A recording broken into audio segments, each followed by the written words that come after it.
Muy buenas tardes a todo el público del Faro. Mi nombre es Verónica Chinchilla.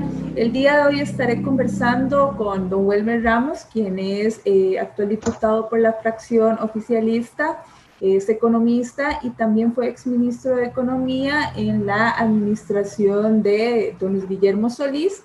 Estaremos hablando del acuerdo con el Fondo Monetario Internacional que Costa Rica probablemente, no lo sé, vaya a acordar con esta entidad internacional. Muy buenas tardes, don Welmer. Sí, muy buenas tardes. Mucho gusto. Gracias por darme esta oportunidad para hablar con los costarricenses. Estamos a la orden. En el pasado, varias ediciones del Faro hemos tratado el tema del Fondo Monetario Internacional sobre los acuerdos. En su momento, el ministro Elian Villegas había hablado que todavía no estaba muy claro cuáles iban a ser los condicionamientos para negociar con el Fondo Monetario Internacional. Actualmente ya los tenemos y ha generado muchas voces disidentes de esta propuesta en el mismo gobierno también o de la misma fracción legislativa. Hay algunos y algunas que dicen, de plano, no vamos a tener o no queremos una negociación con el Fondo Monetario Internacional, y otras dicen, queremos una negociación con el Fondo Monetario Internacional, pero no con las condiciones que se están planteando en este momento. Tenemos una deuda pública que hace 2 años se pensaba o se proyectaba en un 50%, ahora se proyecta más de un 70%. También un déficit fiscal bastante elevado, hace 2 años se proyectaba en un 6% y ahora hay un 9% de déficit fiscal. Y una grave situación de desigualdad aquí en el país que se compara entre las más altas, no solamente de América Latina, sino del mundo. Quisiera preguntarle a don Welmer, ¿cuál es su visión o cuál es su posición ante este acuerdo con el Fondo Monetario Internacional? Sí, muchas gracias, Verónica. Mire, yo creo que es muy pronto para que el gobierno de Costa Rica comience a negociar con el fondo, por varias razones. Una es que todos los países del mundo están sufriendo las consecuencias de esta recesión que se da producto de la pandemia. Y aquí hay que ver que todos los países están impactados y se necesita una solución global, porque nadie va a salir de manera individual de esta situación. Desde esa perspectiva, entonces tiene que haber un plan a nivel del mundo de cómo reactivarnos, de cómo financiar estos faltantes de liquidez, porque si algo hace una recesión es que hace disminuir los ingresos y aumentar los gastos, y entonces eso hace el déficit muy grande siempre. Entonces, lo peor que se puede hacer en una recesión es que el gobierno comience a reducir los gastos que no son superfluos, sino los gastos medulares para ayudar en términos sociales a la sociedad y a generar infraestructura y demás, porque eso hace más grande la recesión, recortan más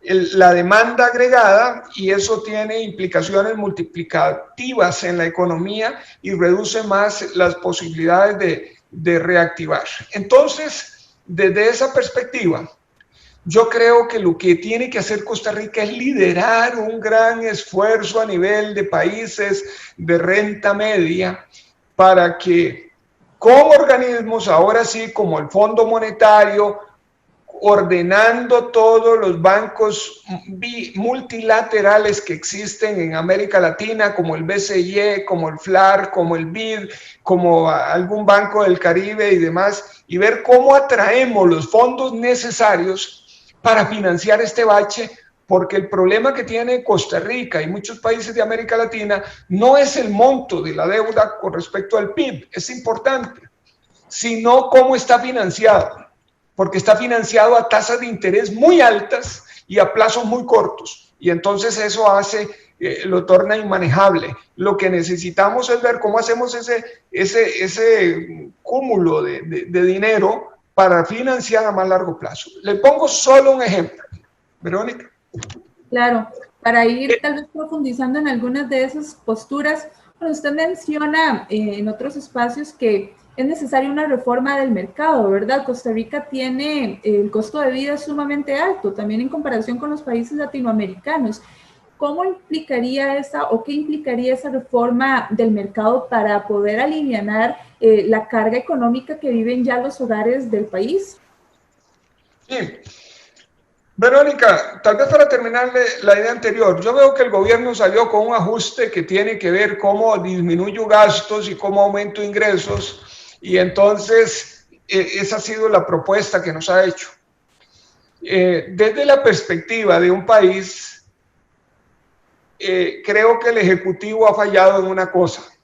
No nos propuso un programa de reactivación económica, que es dar la esperanza al pueblo de cómo vamos a salir de este bache y cuál es el esfuerzo que vamos a salir para que veamos luz al final del túnel, ¿verdad? Porque eso es importante. Y por ahí es donde viene su pregunta. Porque entonces, desde la perspectiva de reactivación, este país necesita cambios trascendentales en lo que es disminuir el costo de la vida. Pero el costo de la vida en este país no es un tema de impuestos, ni es un tema de salarios. Es un tema de mercados monopólicos y oligopólicos en manos privadas que están haciendo que paguemos mucho de más por los bienes y servicios que necesitamos. Nada más pongo algunos ejemplos, algunas luchas que he estado dando. El tema de la usura. Aquí había gente endeudada a tasas de interés que superaban el 100%. Habían tasas del 10% mensual que significan de manera compuesta tasas de 120 si uno multiplica así, digamos 10 por 12 meses, 120. Pero si era de manera compuesta, superaba el 200%. Y entonces, el tema de la usura es un tema que había que eliminarlo. El tema de los datáfonos. Hoy estamos viendo un nuevo reglamento que saca el Banco Central. Habían aquí pequeños negocios que pagaban por tener un datáfono el 12% de las ventas, incrementándole el costo al ciudadano, quitándole competitividad a las pymes, porque eran las que pagaban las tarifas más altas, concentrando el ingreso en manos de unos pocos y entonces frenando el crecimiento económico. Aquí hay que bajar el costo de la vida en insumos agrícolas, porque eso está encareciendo los bienes que se producen y está encareciendo entonces los productos finales. Aquí hay que disminuir el costo de la vida frenando a algunos grandes retail que le pagan precios ruinosos a los productores y que les cobran precios abusivamente altos a los consumidores. Entonces, esto es necesario si queremos nosotros reactivar la economía. Y usted apunta bien, hay que hacer una reforma del mercado para que los mercados operen de mejor manera. Por eso esta Asamblea Legislativa logró aprobar un proyecto de ley de competencia, que es fundamental en una economía de mercado, en una economía capitalista, por decirlo de alguna manera, que la competencia sea sana. Les pongo otro ejemplo, medicamentos. En manos de 3 o 4 proveedores, todos los medicamentos y los costarricenses pagando precios a veces que son 6 veces lo que están pagando los mismos países europeos. Entonces, es necesario ponerle coto a estos abusos contra la población para que el dinero les alcance a la gente y que tengan más poder adquisitivo y que la economía se mueva. Esa es parte de ese plan de reactivación que tendría que ponernos el Ejecutivo de frente, junto con una serie de medidas también de ajuste fiscal meramente. Pero nos quedamos en lo fiscal y olvidamos estas otras cosas. Sí, entrando tal vez un poco al tema fiscal, hay debates, ¿verdad? Por un lado está reducir el gasto público, que hay que ver en qué se reduce ese gasto y cómo se traduce eso en las familias al final de cuentas, porque son las instituciones las que dan cobertura de salud, de educación, de seguridad social. Y por el otro lado está el no más impuestos, pero aquí hay que verlo con lupa, es a quién se le cobran los impuestos, ¿verdad? No se le va a cobrar los impuestos a la mediana, pequeña empresa ni a los hogares, sino a las grandes riquezas y a los grandes capitales, ¿verdad? Entonces, Este debate que también se ha generado a partir de este acuerdo o el posible acuerdo con el Fondo Monetario deja en evidencia los problemas estructurales que hemos tenido con el tiempo. Se trataron de minimizar o de controlar con la reforma fiscal, pero al final de cuentas se sigue teniendo problemas de recaudación fiscal. ¿Cuál es su posición con respecto a esto? De acuerdo con usted, Verónica, 100%. Yo estoy en contra de más impuestos al pueblo. Por eso me parece desafortunado pensar en un impuesto, por ejemplo, a los bienes inmuebles generalizado o en un impuesto a las transacciones financieras de manera generalizada. Creo que ahí esos impuestos son válidos si nosotros hacemos excepciones. Y yo diría, un impuesto a las transacciones financieras, por ejemplo, estoy de acuerdo, en el tanto ese impuesto saque todas las cuentas de ahorro, que son las que utilizan las familias de este país, los trabajadores, etcétera, y que saquemos de ahí lo que es datáfonos, porque todo el crédito de consumo no debería de estar grabado más, y sacar ahí algunas transacciones inferiores a 100.000 o 200.000 colones, y entonces liberaríamos nosotros de la carga al pueblo y comenzamos a poner un impuesto que es progresivo. Igual en el tema del impuesto a los bienes inmuebles. No podemos nosotros pasar un impuesto de 30.000 colones a 90.000 de la noche a la mañana, por decirlo, el más bajo, el que pagaba 200.000 terminará pagando 600. Eso no puede ser si no dejamos una base exonerada que exonere al pueblo. Pero hay unos baches de algunos que nunca han pagado impuestos. Y entonces esto no es ni siquiera poner impuestos. Esto es incluir a algunos que han estado fuera del pago de impuestos desde hace mucho tiempo. Y ahí por eso es que yo digo que para cerrar esos portillos que están permitiendo que muchos grandes contribuyentes por más de 10 años se escapan, de manera consecutiva, se escapan al fisco y que tienen pérdidas simuladas porque no son reales, tienen que pagar. Y ahí es donde yo digo, renta mundial tiene que ir, porque renta mundial lo que está permitiendo es que algunas utilidades o las utilidades que se generan aquí en Costa Rica, algunos meramente con matráfulas contables simulan que se las están ganando fuera del país. ¿Verdad? Y entonces eso hay que acabarlo. Tenemos nosotros que meter la renta global, está muy bien y yo creo en ella, está metida en el plan del gobierno, y el tema del pago de impuestos a la distribución de dividendos de zonas francas, que es diferente a decir que las zonas francas van a pagar por renta. Si una zona franca hace una reinversión de las utilidades, que quede como está. Pero si lo que va a hacer es distribuir utilidades en los socios, resulta que si esos socios viven en cualquier país del mundo desarrollado, allá tienen que pagar los impuestos que aquí no les cobramos, pero si los pagan aquí, allá no se los cobran. Entonces, ¿por qué vamos a estar nosotros dejando eso de lado? Por otro de los asuntos, una gestión tributaria muy mala en Costa Rica. Que ayer sacó la Contraloría un documento en que deja ver que la gestión tributaria es muy mala. Por eso se está tramitando aquí en la Asamblea Legislativa un crédito para darle tecnología a las aduanas y a la administración tributaria de tal manera que nos actualicemos y podamos cobrar bien.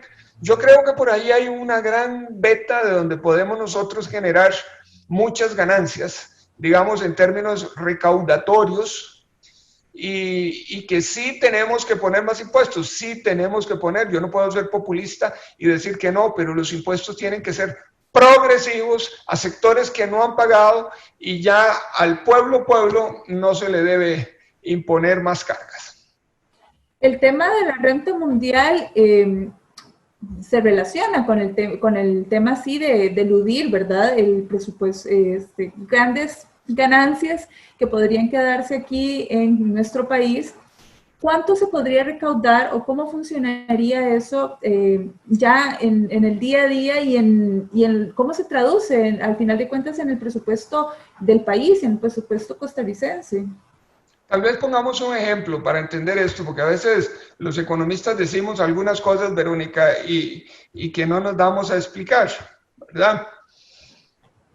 Vamos a ver, supongamos una empresa que tiene ganancias, utilidades en Costa Rica de 100.000 millones, las hay, y dice no quiero pagar impuestos en Costa Rica, y lo puede hacer hoy en día. ¿Y por qué? Porque nosotros tenemos un sistema que es territorial, se cobran impuestos por las ganancias que usted demuestre que se generaron dentro de las fronteras de Costa Rica. Eso es el sistema que tenemos. Entonces esa empresa de inmediatamente dice, tuve una ganancia de 100.000 millones y no quiero pagar. Entonces pone una sociedad anónima de ella misma en Suiza y mete ahí todas las marcas, las recetas de lo que está haciendo, todos los logotipos y demás, y dice, la empresa de Suiza, que es de ella misma, me está cobrando 30.000 millones por usar esas marcas y esas recetas. Y entonces hace un costo en Costa Rica de 30.000 millones, ya solo quedan 70.000 para pagar.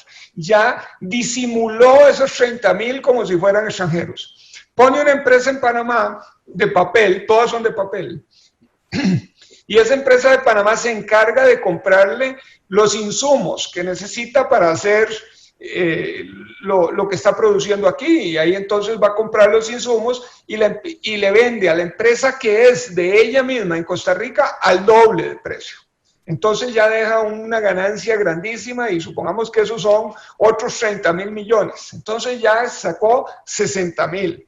Pone una empresa en Miami de ella misma y simula, ahora firma unos papeles y dice, la empresa TICA está endeudada en 500 millones de dólares con la empresa en Miami y tiene que pagarle intereses. ¿A quién le está pagando intereses? A ella misma, porque es la dueña de todas. Y así termina sacando y disimulando y diciendo, no me gané nada.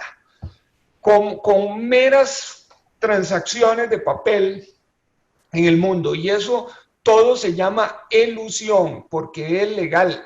Y entonces así tenemos ahí más de 200 grandes contribuyentes, bancos, empresas cerveceras, empresas de telecomunicaciones, etcétera, que tienen 10 años de no pagar nada en Costa Rica, utilizando aquí las carreteras, los puertos, los aeropuertos, utilizando aquí el sistema judicial, todo, la gente educada que cuesta tanto y sin aportar una peseta al país, eso no se vale.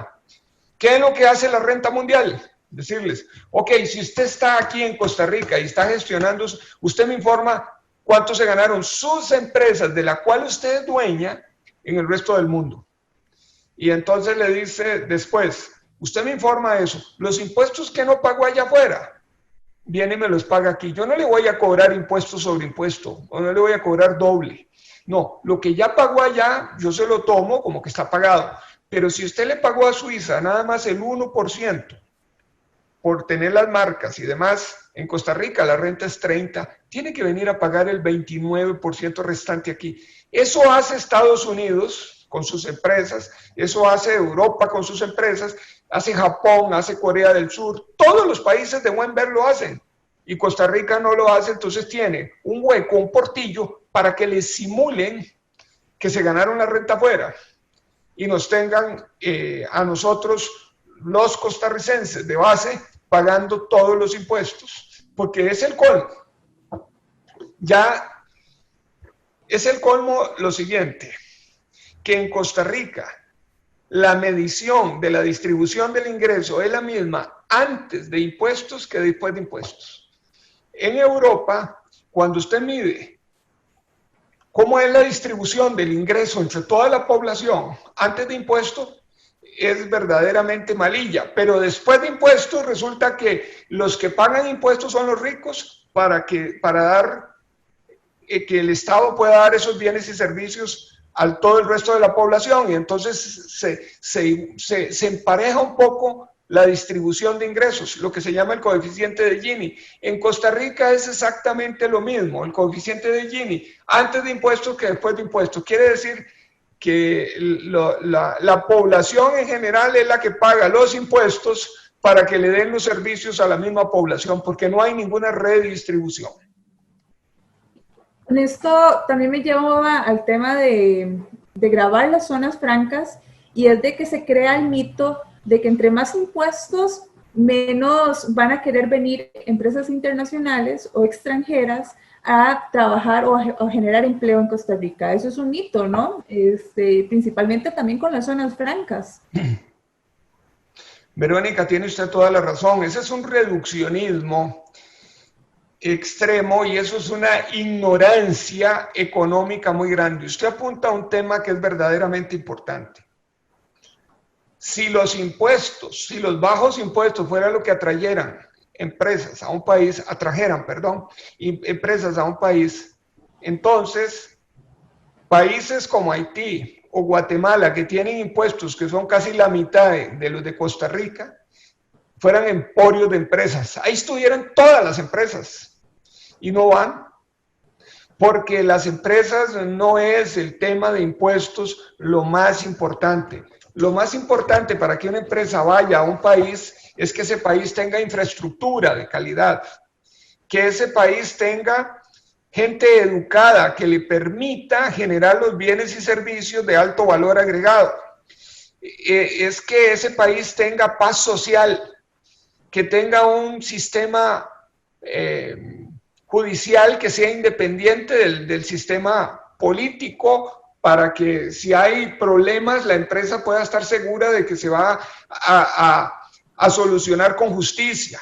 Es la calidad de la electricidad que tiene el país, son la ubicación geográfica que le permita llegar a los diferentes países del mundo de manera ágil. Son otras cosas las que toman en cuenta los inversionistas. Vean que tan es así que yo le digo, Guatemala tiene unas tasas impositivas mucho más bajas que Costa Rica, Honduras las tiene mucho más bajas que Costa Rica, El Salvador las tiene más bajas que Costa Rica. Sume la inversión extranjera que viene a esos países y vea la de Costa Rica, y estoy seguro que en conjunto viene más inversión a Costa Rica que lo que va a esos países, inversión extranjera. Y termino diciéndole esto, vea que no es por los impuestos, que de la inversión extranjera que viene a Costa Rica a zonas francas, es un 30% de la inversión total. El 70% viene a la economía común y corriente a pagar impuestos de la inversión extranjera. Entonces, hay un mito por ahí que son las bajas tasas de impositivas las que hacen que las empresas vengan. Eso no es cierto. Entonces, las empresas no irían a Europa. Y ahí están las empresas japonesas, las empresas chinas, ahí están todas en Europa, porque tienen todas estas cosas que ya dije y además tienen una cosa adicional, que es una población con poder adquisitivo, que tiene capacidad de compra y les permite a las empresas de esos países vender mucho y entonces generar muchas ganancias. Pero ahí sí las tasas de interés son altas. Hay que pagar el 40% y más de intereses, de impuestos, perdón.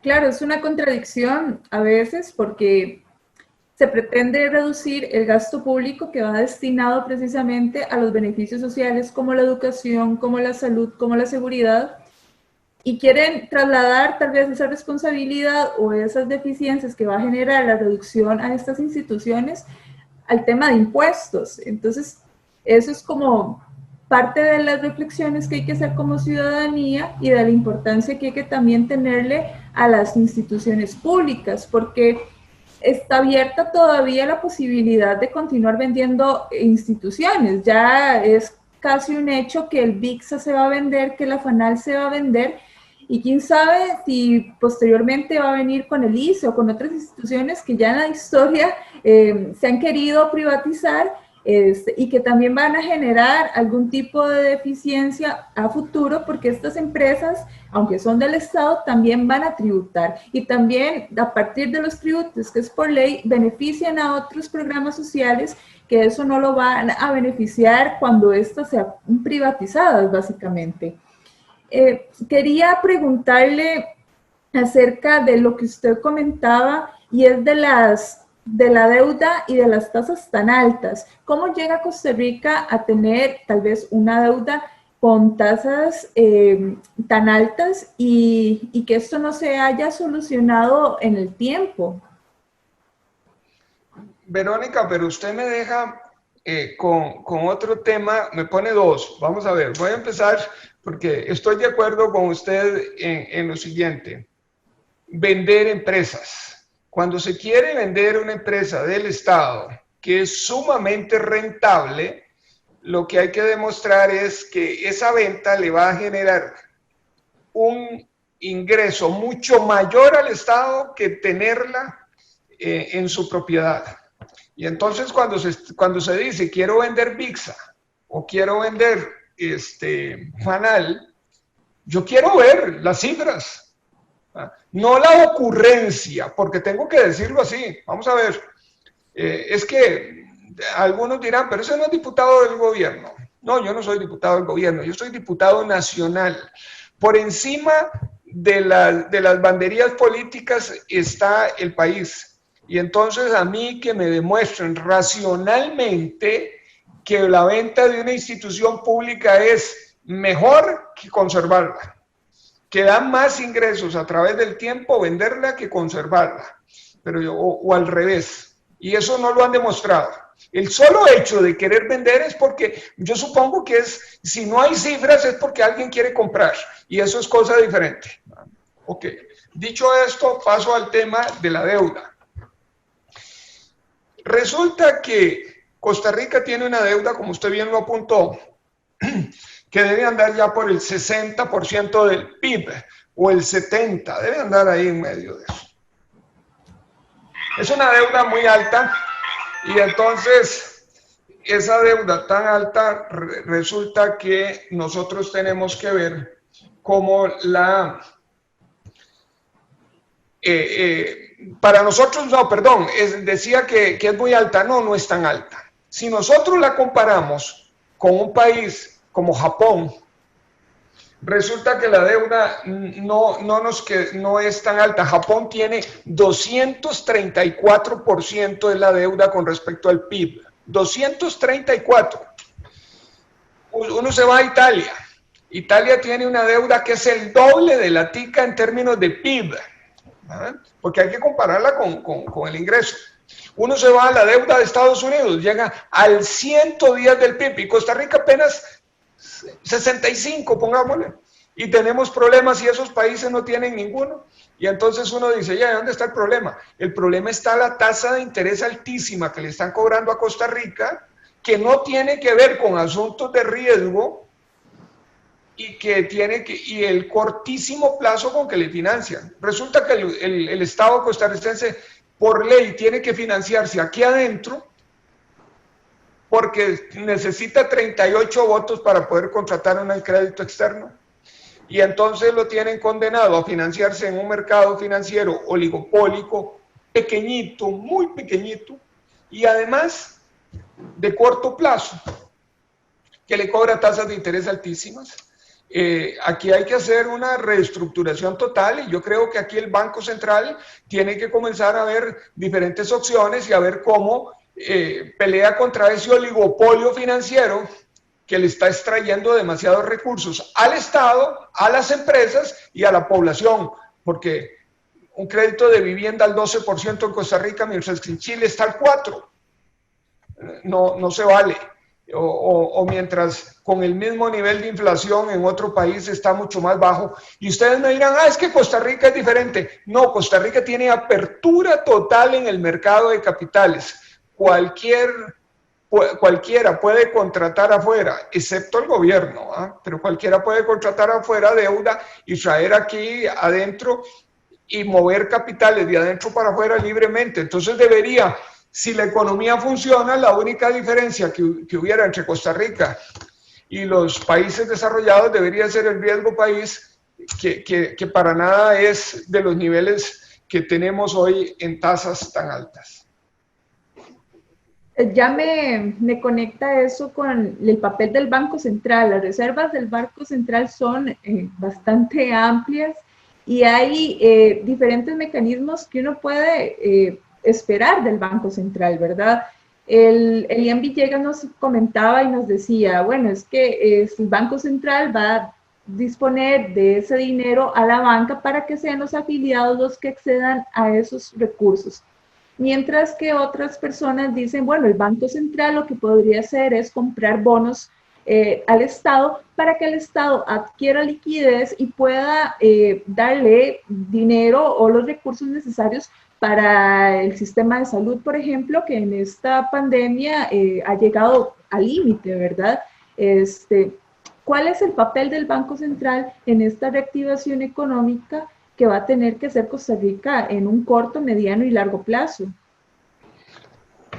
Eso es bien interesante. Yo en esto lo que vuelvo es la cara a ver qué es lo que han hecho los bancos centrales de otros países, Estados Unidos, qué hizo el Banco Central Europeo o qué hace el Banco Central de Japón o de Australia. Esos bancos centrales lo que hicieron fue conceder liquidez necesaria al sistema financiero a tasas de interés casi de cero para que esas tasas de interés bajas fueran traspasadas a las familias que tienen deudas y que necesitan ser refinanciadas y a las pymes que tienen deudas y a las empresas en general que tienen deudas, a fin de que tasas de interés altas no vayan capitalizando y haciendo un monto muy grande de deuda que después, pasada la crisis, no la puedan pagar los entes privados y demás. Bueno, en Costa Rica lo que se siguió fue algo similar hasta una parte. Se bajó 3 puntos el encaje legal, eso les dio 400.000 millones más de liquidez al sistema financiero. Se dieron un programa que anunció el presidente de 900.000 millones de más de estiramiento de la liquidez. Y ahora últimamente el Banco Central dio 700.000 millones a una tasa de interés del 0.8, del menos del 1%. Y todo eso no le llegó a la gente. Yo le aseguro que el crédito está disminuyendo, las tasas de interés no han disminuido para los hogares ni para las pymes, y entonces lo que se ha convertido esto es en ganancia entera para el sistema financiero. Esto, aunque el sistema financiero crea que está haciendo negocios, no lo está haciendo. A largo plazo, si las familias y las pymes no tienen capacidad de pago, entonces se van a ver en un problema serio para recuperar las deudas. Aquí es todos poniéndonos a cooperar unos con otros. Y digo que entonces en Costa Rica se implementó el sistema hasta la mitad, porque en el mundo era liquidez a bajo costo para que le llegara a las empresas y a las familias. En Costa Rica la liquidez a bajo costo únicamente se ha quedado en manos de los bancos, que no han ni refinanciado las deudas lo suficientemente a mediano plazo, ni han bajado las tasas de interés, sino que siguen capitalizando la deuda a tasas de interés altas a las familias y a las pymes. Y tarde o temprano vamos a tener un tropezón si seguimos de esa manera. Y creo que el Banco Central ha sido en esto demasiado lapso en cuanto a establecer medidas que es necesario darle liquidez a los bancos. Claro que sí, hay que darle liquidez, pero con el objetivo de que le llegue a las familias y a las empresas. Y cuando estoy diciendo a las familias y a las empresas es porque hay más de 500.000 de personas que se quedaron sin empleo, pero que tienen deudas de casas, de viviendas que están pagando, deudas de lotes o de autos o deudas personales, y no se vale que esas deudas sigan creciendo a tasas de interés muy elevadas en medio de esta situación pandémica. Yo quería preguntarle, bueno, el préstamo de servicio ampliado con el FMI se suma también a otros préstamos que ya el gobierno ha adquirido, son bastante elevados. ¿Cómo puede hacer frente Costa Rica a préstamos internacionales cuando no hay recaudación suficiente para poder dar solvencia, digamos, a estos pagos? Porque se presentan también con el Banco Interamericano de Desarrollo y otros créditos que también vienen a estrechar un poco la capacidad del gobierno de poder pagar a largo plazo también. Se lo pregunto porque usted es economista y me imagino que puede dar una perspectiva más amplia, porque a nadie le gusta estar endeudado. Al final de cuentas son las familias y son las personas que van a tener que estar asumiendo una deuda. Así es, mire, hay diferentes mecanismos. Los gobiernos de los países cuyas monedas son divisas internacionales, emiten dinero y ese dinero el mundo entero se lo recibe. La Reserva Federal emite dólares y de inmediato con esos dólares usted paga en cualquier país del mundo. Un país como Costa Rica emite colones y ya al otro lado de la frontera de Nicaragua o de la de Panamá no se los reciben a uno. Entonces nuestra moneda no es divisa. Entonces para Estados Unidos generar liquidez es muy fácil. El mundo entero le recibe la moneda que él haga en pagos y tiene la suficiente credibilidad. Para financiar un país, los países de renta media o los países pobres, es necesario salirse del libro e ir a ver otros mecanismos. Para que nosotros nos podamos beneficiar de la necesidad de liquidez que tiene el mundo, es el Fondo Monetario el que tiene que emitir su moneda, que se llaman derechos especiales de giro. Y en esta pandemia, el Fondo Monetario debería estar imprimiendo unos 4 billones de derechos especiales de giro para darle liquidez a los países de que se puedan financiar de manera gratuita por algún periodo de tiempo y aprovechando esa mayor liquidez. Eso ya lo hizo el Fondo Monetario en el año 2009. Y a Costa Rica le tocaron 308 millones de dólares, sin ningún costo, nada más por su participación en el fondo. En aquel momento eran 500.000 millones los que se emitieron en esa crisis. Hoy en día seguro que se van a necesitar 4 billones, entonces sería 3 por 8, ¿verdad? Entonces nos tocarían quizá entre 1.500 y 2.000 millones de dólares los que podríamos nosotros financiar. Pero eso requiere de que Costa Rica se empodere, busque países de igual nivel de renta y que vaya a exigir eso al Fondo Monetario. Se requiere que a nivel de América Latina juntemos los bancos de desarrollo, como decía, que tenemos aquí el FLAR, el BID, el BCE, entre otros, y hagamos y que esos bancos gestionen un gran fondo para refinanciar a los países. Se necesita también crear la conciencia a nivel de los países desarrollados que debe hacerse un plan Marshall para el mundo, que no tenemos divisas como monedas para salir adelante. Los mecanismos tradicionales, como ha sido antes el Fondo Monetario y demás, yo creo que no van a funcionar en el tanto que son todos los países los que están pasando por esta situación. Y ahí sí que se requiere liderazgo y Costa Rica debería ponerse al frente para ir a buscar esas formas fuera del libro que tenemos nosotros que crear.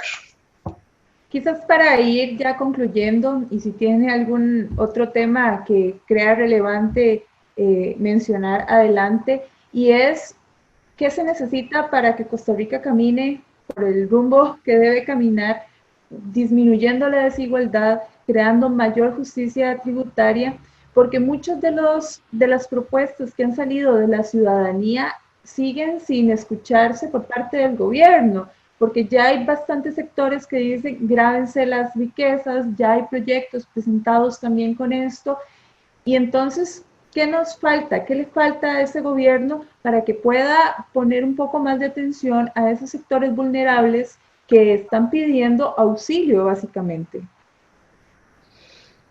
Bueno, yo creo que lo que está haciendo falta aquí también es un poco, a mí me genera ilusión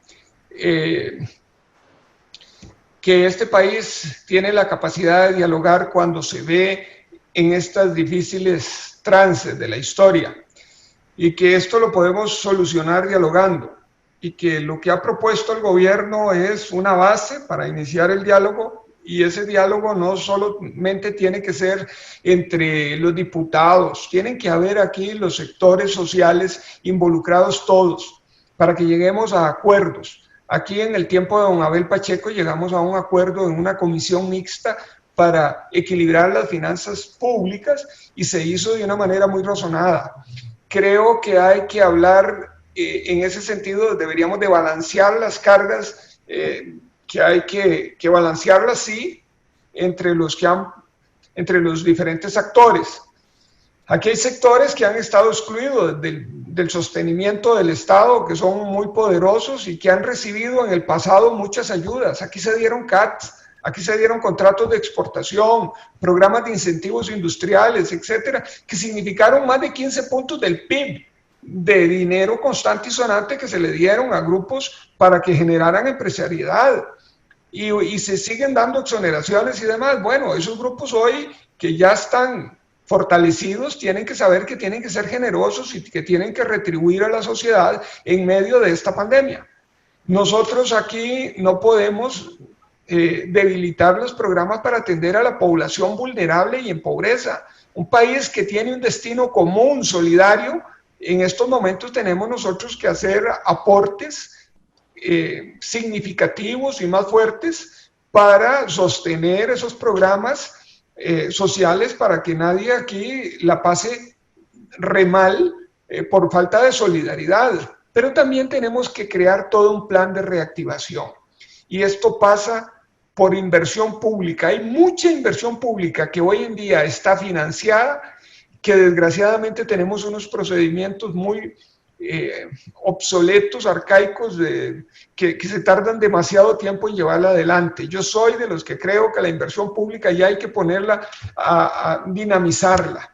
Tenemos nosotros acá que ir por un plan de que las compras del Estado, todo lo que compra el Estado para comedores escolares, colegiales, las cárceles, los hospitales, la policía, todo lo que compre para ellos, sea comida, uniformes, todo lo que compra la caja, sea hecho en Costa Rica y sean para las empresas nacionales. Tenemos que hacer un poco de defensa comercial para proteger a nuestros productores de la competencia desleal que en estos tiempos se provoca y que muchas veces viene a quebrarlos. Hay que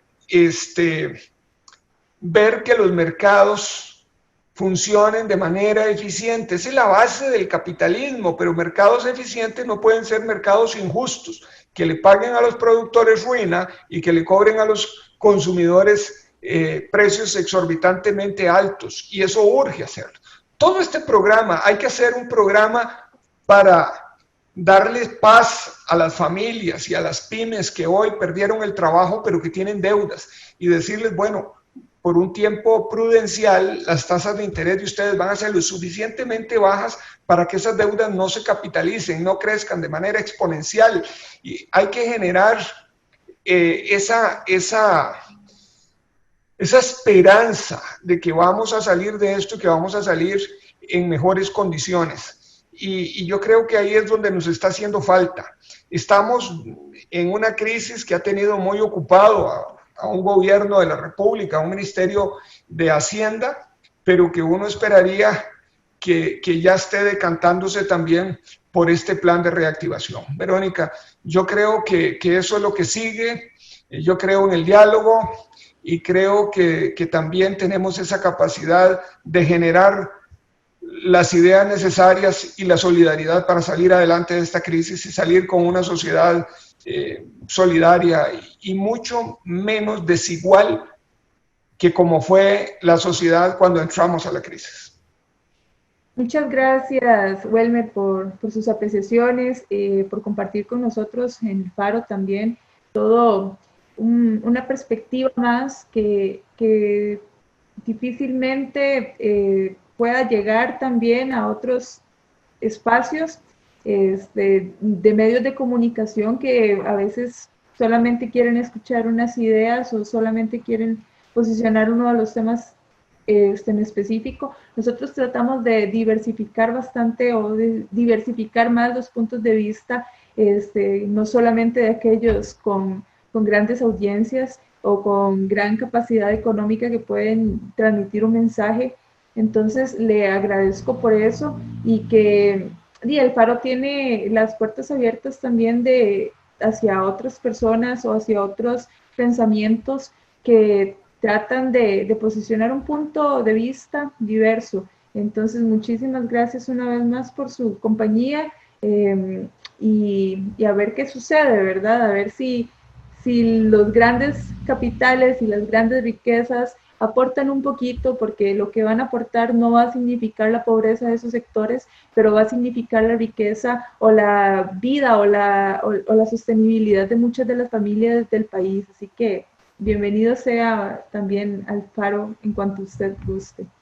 Muchas gracias, Verónica. Ha sido un gusto conversar con ustedes y gracias a los que nos ven por darnos la oportunidad.